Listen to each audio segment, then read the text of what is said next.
Kalimera Malakas, it's day 2 of the Global Chess League in London. And game of the day, and probably even game of the tournament, is between Magnus Carlsen and Alireza Firouzja. The two have played many games against each other recently, mainly in online events, but now they are facing each other in over-the-board play. And what a game we have. Remember, the time control is 20 minutes for both players without increment.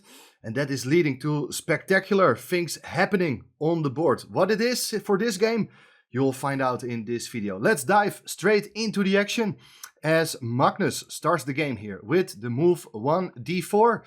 And Firouzja goes for d5, c4, e6, knight f3, knight f6, knight c3.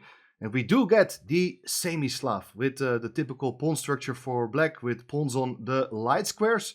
And Magnus goes for the system with the move g3. So it's sort of a hybrid Slav Catalan type of structure, which is leading to real fighting play with chances for both. So here, Firouzja captures the pawn on c4, bishop to g2, knight bd7. It's all pretty standard stuff. After white's move a4, making it harder for black to get in this move b5 anytime soon. Black goes for bishop e7, both sides are castling.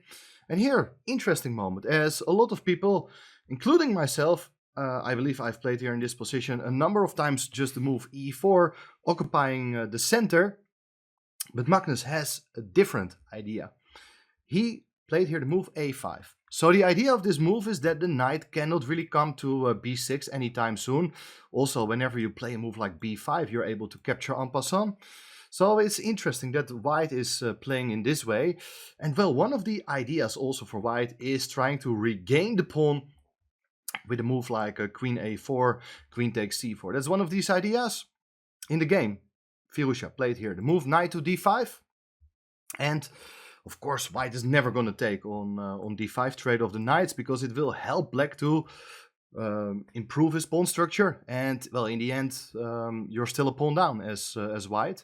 So white has to look for ways to obtain full compensation for the pawn. And I think the move chosen by Magnus is very interesting. He played here the move h4. Remarkable idea, because it's not really clear where that pawn is going very soon. But after black's move bishop to b4, black is putting more pressure against both the knight and the pawn on a5. Well, there followed the move bishop to g5, attacking the queen.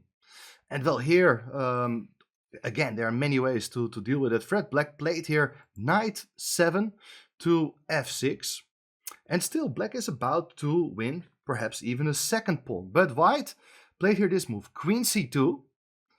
Bishop takes pawn. The bishop is defended by the queen. But what is white going to do here? Of course, he is going to occupy the center with his e-pawn, attacking the knight on d5. And well, after the knight goes away, there's also that idea to advance the pawn to e5 and attack the knight on f6, which is pinned. So there are some clear issues here for black. For instance, if you try to solve the problem of the knight by taking on c3, it was not played in the game, but I would like to show this to you, is that there are all sorts of ideas here to attack the knight on f6 with the move e5. The queen is sort of overloaded, defending both the knight and the bishop. And if you do play h6 to question the bishop on g5, there's the striking shot with the move e4, e5. After pawn takes bishop, you do take back with the knight. And now there are huge threats, including to take on f6. And after the knight is gone, thanks to the queen on c2, there are mating ideas on this diagonal. So instead of knight takes c3, black decided here to take with the bishop. And of course, white's going to take back with the pawn. And the knight on d5 still under threat. So knight goes back to e7, which is remarkable, because here you do have the possibility to take on f6, ruin the structure. But okay, things are not that simple. So Magnus didn't want to do that, and instead played here this move, knight to e5, active move. So there are plans to take the pawn on c4 and say that, okay, you're pawn down. But tremendous compensation, pawn center, bishops, active pieces, things are looking absolutely great. Because usually in these Slav structures, that bishop on c8 is black's main problem. Well, therefore, black played here the move b5 to support the pawn and play the move bishop b7. And if you have all the time in the world, well, at some point black can just move forward on the queen side with his pawns. Now, again, a lot of different plans, and I'm actually quite fascinated by the move played by Magnus. He played here the move queen c1, and it's perhaps not even the best idea, but there are clear plans of bringing the queen over to the king side. This idea could have been executed in different versions, even ideas with queen e2, and then later to take on f6. It's also very, very interesting.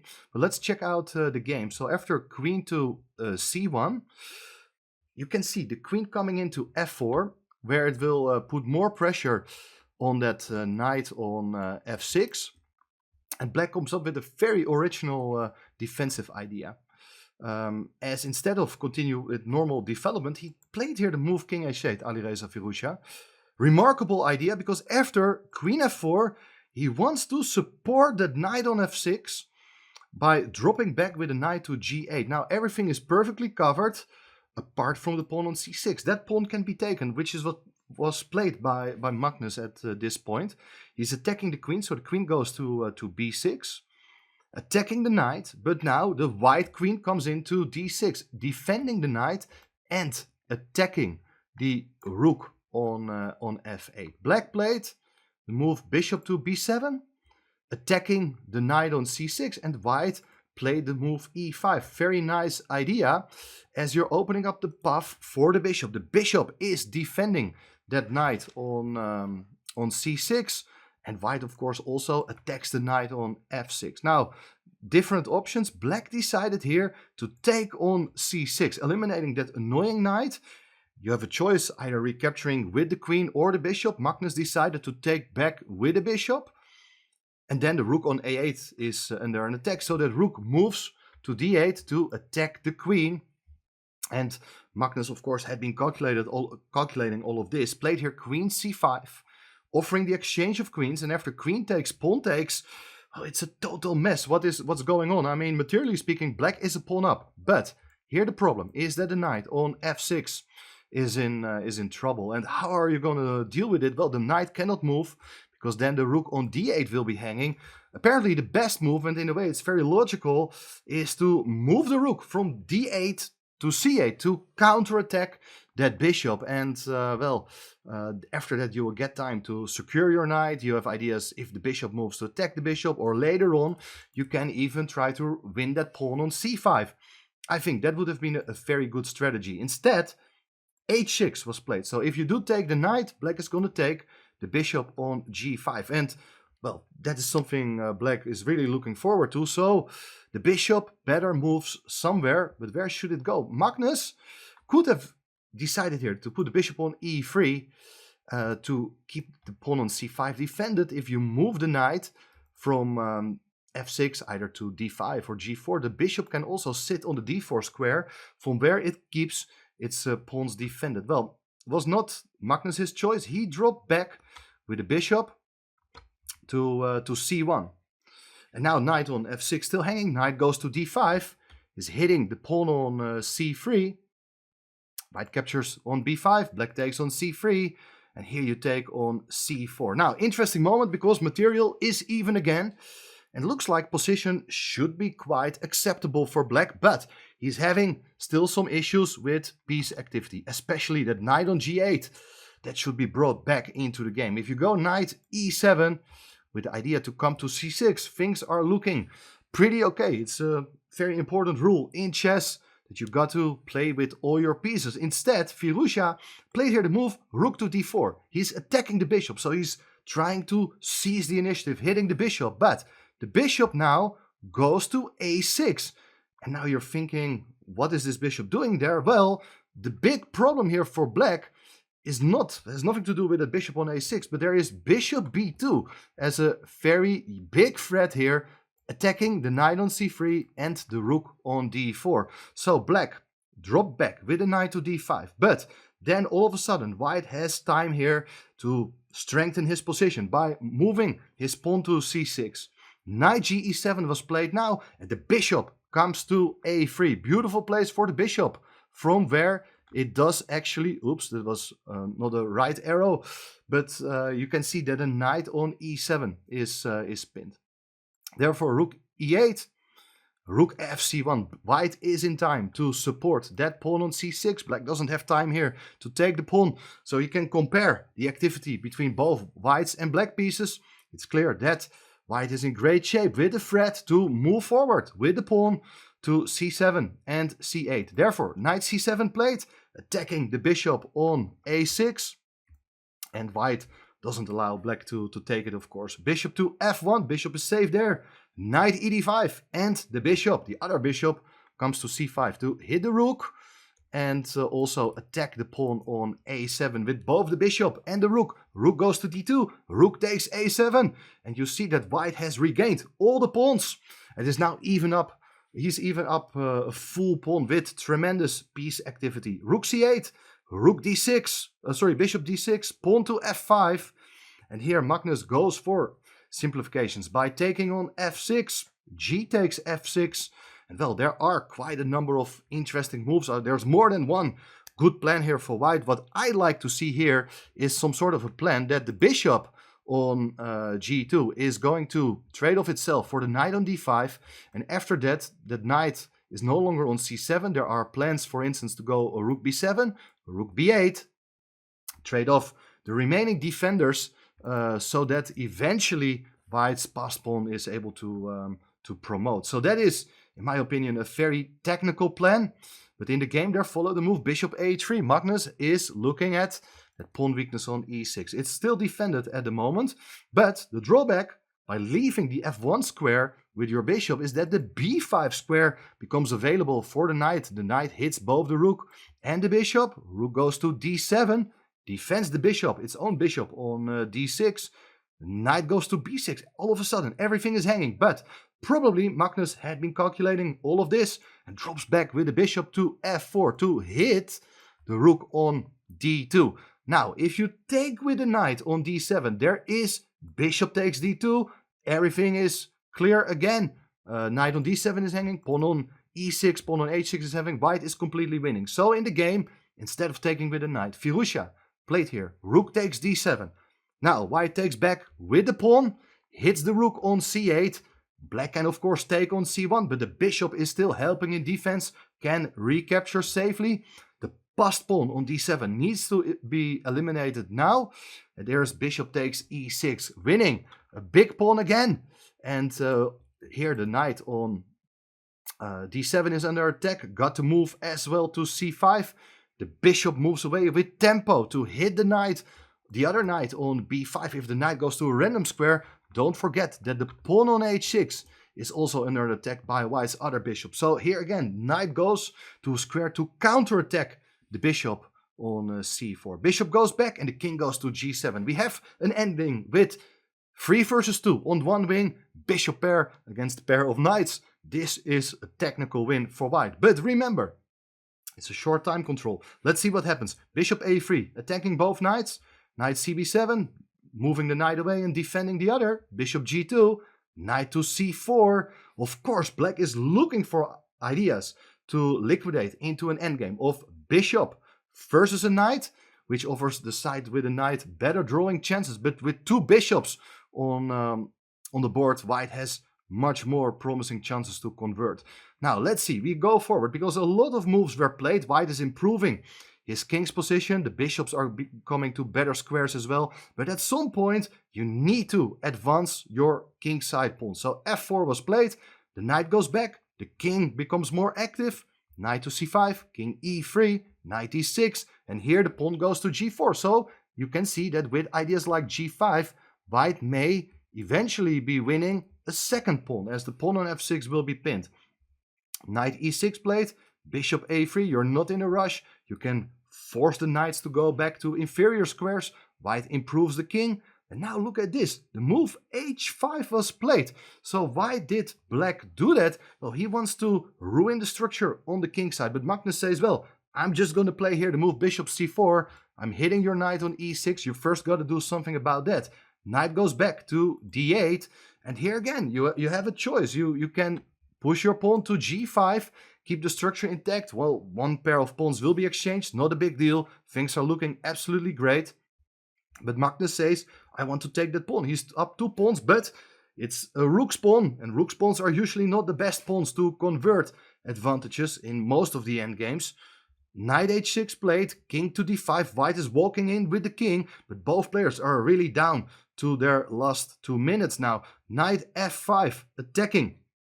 The pawn on h4, the bishop goes to d3, and the pawn on h4 is gone. More and more pawns are coming off the board. Bishop comes in to e7, and well, this is tricky endgame, but looks like black is doing okay if he plays something like knight g2, ignoring the knight, because, well, if you can take on f4 with check and then eliminate that bishop, and then later the pawn on h5 with your king, looks like black is able to save the game, but was not played.